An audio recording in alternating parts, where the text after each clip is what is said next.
இன்றைக்கி நம்ம வீட்டில் மட்டன் குழம்பு, வறுத்தரிச்ச மட்டன், 1/2 கிலோ மட்டனு. இதை வந்து நம்ம மட்டனை வந்து நல்லா வாஷ் பண்ணி எடுத்துக்கணும். இப்போ நம்ம குக்கரை வச்சுட்டு நல்லா வாஷ் பண்ணி வச்ச மட்டன் எடுத்து அதில் போட்டுட்டு லைட்டாக உப்பு ஆட் பண்ணிக்கோங்க. லைட்டாக அப்போ தான் மட்டனில் உப்பு பிடிக்கும். லைட்டாக மஞ்சத்தூள் போட்டுக்கோங்க. மட்டன் கூடயே மஞ்சத்தூள் எதுக்குன்னா நம்ம அந்த மட்டன் வந்து வாசம் வராது. அப்புறம் கொஞ்சமாக தண்ணி ஆட் பண்ணிக்கோங்க. குக்கரை மூடி வச்சுட்டு 3 விசில் வர மாதிரி அடுப்பில் வச்சு எடுத்துடணும். 2 பட்டை, ஒரு 4-5 கிராம்பு, ஒரு 10 வரமிளகாய்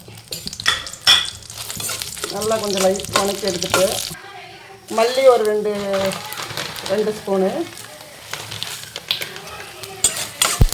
அதையும் நல்லா வணக்கிட்டு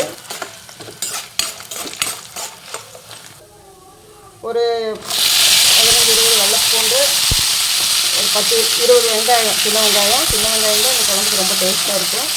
அதையும் நல்லா போட்டு வணக்கிக்கோங்க. ஒரு கொத்து கருவேப்பிலை, அதையும் நல்லா போட்டு வணக்கிக்கோங்க.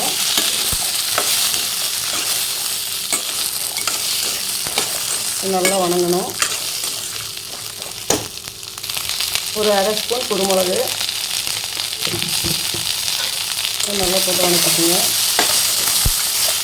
அதுக்கப்புறம் இது கூட நம்ம வந்து ஒரு 4-5 முந்திரி பருப்பு. இது எதுக்கு ஆட் பண்ணுறோன்னா, இது முந்திரி போட்டிங்கன்னா மட்டன் குழம்பு அவ்வளோ டேஸ்ட்டாக இருக்கும்.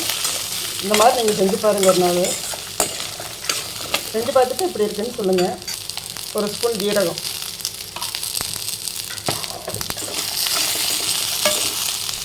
ஜீரகத்தையும் போட்டு நல்லா ஒரு வணக்கிக்கோங்க. இப்போ இது கொஞ்சம் வணங்கி வரட்டும். கூட வந்து நம்ம அரைக்கப்பலாம் எடுப்போம். அந்த தேங்காய் நல்லா வணக்கிடணும். தேங்காயை கொஞ்சம் நல்லா வணக்கிட்டு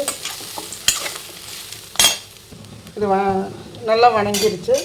இது நல்லா வணங்கினதுக்கப்புறம் நல்லா ஒரு கிண்டிட்டு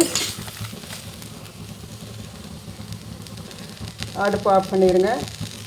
நல்லா சூடானதுக்கப்புறம் வணக்கின மசாலாவை மிக்ஸி ஜாரில் போட்டுட்டு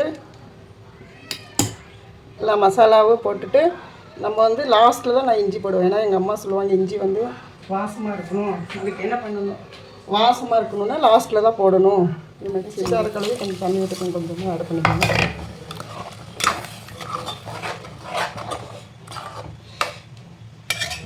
நல்லா கலக்கி விட்டுட்டு, இப்போ ஏன் நான் இந்த மாதிரி வைக்கிறேன்னா, தாளிக்கலைன்னா அந்த தாளிப்பு போடும்போது என்ன ஆகுதுன்னா, நம்ம எண்ணெய் ஊற்றுற வாசமெல்லாம் அந்த கொதியிலே போயிடுது.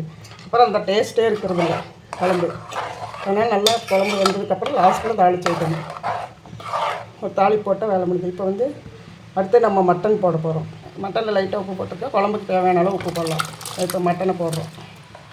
மட்டனை போட்டுட்டு நல்லா ஒரு கலக்கிட்டு நம்ம இந்த மட்டன் குழம்புக்கு ஒரு தாளிப்பு போட போகிறோம். தேங்காய் எண்ணெயில் தாளிச்சிங்கன்னா தான் மட்டன் குழம்பு சூப்பராக இருக்கும். ஏன்னா தேங்காய் எண்ணெய் போடும்போது நல்லா டேஸ்ட்டாகவும் இருக்கும். சின்ன வெங்காயம் ஒரு 2 எண்ணம் நல்லா பொடியாக கட் பண்ணிவிட்டு அதை போட்டுக்கணும். நல்லா செவந்து வந்ததுக்கப்புறம் இப்போ நம்ம என்ன பண்ணோம், அந்த மட்டன் குழம்பு இருக்குல்ல அதில் விட்டு நம்ம அந்த மட்டன் குழம்பு என்னாச்சு பார்க்குறோம். சூப்பராக மட்டன் வெந்திருக்கு பாருங்கள். அதுக்கப்புறம் நம்ம தாளிச்சு ஊற்றுறோம்.